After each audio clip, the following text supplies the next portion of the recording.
UP के प्रधानों पे संकट आया, योगी आदित्यनाथ का सख्त आदेश आया। अरे बाबा, घोटाला किया तो उल्टा टांग देंगे। डीएम पे एफआईआर, सीडीओ को जेल, आईपीएस की वर्दी उतरी। अब ग्राम प्रधानों की मनमानी पे हंटर चलाने का प्लान तैयार। नगर निगम, पंचायत, स्कॉर्पियो वाले नेताओं पर बुलडोजर। जनता की कमाई हजम की तो लौटाना पड़ेगा फंड। यूपी सरकार 2027 चुनाव से पहले कुछ बड़ा करने जा रही है। क्या आपके गांव का प्रधान चोर है? वो अपना विकास कर रहा है लेकिन आपका नहीं। ये बात सिर्फ आपको ही नहीं बल्कि सीएम को भी पता है। क्या बात कर रहे हैं? खबर है कि योगी आदित्यनाथ ने एक सर्वे करवाया था। सर्वे में पाया गया है कि यूपी के ज्यादातर ग्राम प्रधान मनमानी करते, सरकार की योजना जमीन पर नहीं उतर पा रही। तो क्या सभी प्रधानों को जेल में डालने का प्लान है या फिर बेईमानों की पहचान करने का आदेश है? तो करना, परेशान हो गए हम लोग 2.5 साल से। आपको विस्तार से बताते हैं कैसे प्रधान जी योगी की हिट लिस्ट में आ गए।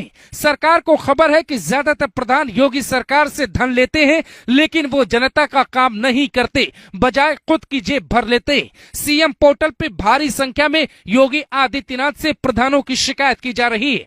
आरटीआई भारी संख्या में डाली जा रही है लेकिन कहीं भी जनता के साथ न्याय नहीं हो रहा है।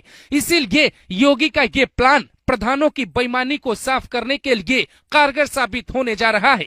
58,000 ग्राम प्रधान फिलहाल यूपी में है। कई प्रधान यूपी में नया मॉडल लाते हैं लेकिन जो प्रधान सिस्टम पर बोझ हैं अब उनको शायद ही कोई बचा पाएगा। क्या बात करते हैं यार? डीएम को साफ आदेश मिला है, प्रधानों पे नजर बनाए, सिस्टम पारदर्शी बनाए। सीडीओ यानी चीफ डेवलपमेंट ऑफिसर पर डीएम का दबाव है, प्रधानों से बात करे। योगी सरकार का सख्त आदेश है, मनरेगा, प्रधानमंत्री आवास में पारदर्शिता दिखाई जाए। हर घर जल, हर घर नल योजना में भी नीचे लेवल तक काफी धांधली होने की खबर है।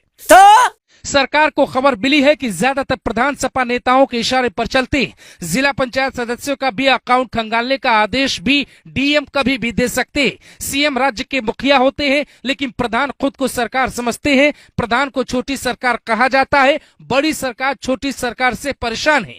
योगी सरकार ईमानदार और अच्छे प्रधानों को इनाम देने का प्लान भी तैयार कर रही है लेकिन जो बेईमान और भूमाफिया हैं उनके साथ क्या होगा ये बताने की जरूरत नहीं है। सरकार का प्लान है सबसे पहले सरकारी जमीन खाली करवाई जाए, ग्राम प्रधानों की बिली भगत से गांव की जमीन पे कब्जा बढ़ाए। समझ रहे हो? अब सरकार जमीन खाली करवाने का दबाव प्रधानों पर ही डालेगी। अगर नहीं खाली होती है तो फिर योगी का एक्शन होगा। भ्रष्टाचार के मामले में जरा भी ढील न देने वाली योगी आदित्यनाथ सरकार को इस जांच में बड़ा मामला सामने आने की आशंका है। हमको मारो, हमको जिंदा मत छोड़ो सालो। सीएम योगी के आदेश पे पंचायती राज विभाग प्रधानों के कार्यकाल में आवंटित और आहरित धनराशि की जांच करवाएगी। इस दौरान कमी मिलने पे प्रधानों के खिलाफ सख्त कार्रवाई की जाएगी। आवंटित राशि कहां खर्च हुई है इसकी भी जांच करवाई जा सकती है। सरकार को जानकारी मिल रही है कि कई प्रधान फंड निकाल रहे हैं लेकिन वो निजी खर्च में उड़ा रहे हैं। ये क्या सुन रहा हूँ मैं? दावा ये भी किया जा रहा है कि ग्राम प्रधानों ने भारी संख्या में बीजेपी के खिलाफ काम किया था जिसका परिणाम था बीजेपी की सीटें लोकसभा में कम हुई। सरकार ने यह भी पता करवाया है कि क्या ग्राम प्रधानों ने आम लोगों को बूथ पे जाने का इंतजाम नहीं करवाया था जिससे वोटिंग घटी। हालात यूपी में तभी बदलेंगे जब छोटी सरकार ईमानदारी से काम करेगी लेकिन दुर्भाग्य है कि ज्यादातर जगह प्रधान या तो कोई ताकतवर इंसान बनता है या फिर कोई ऐसी जिसकी पकड़ अच्छी होती है। कुर्सी मिलने के बाद प्रधान विधायक बनने का सपना देखता है और गांव का विकास वहीं उसका इंतजार करता रह जाता है लेकिन बुलडोजर है कि सबका हिसाब करने जा रहा है। आपके गांव में कब बुलडोजर एक्शन होगा हो सकता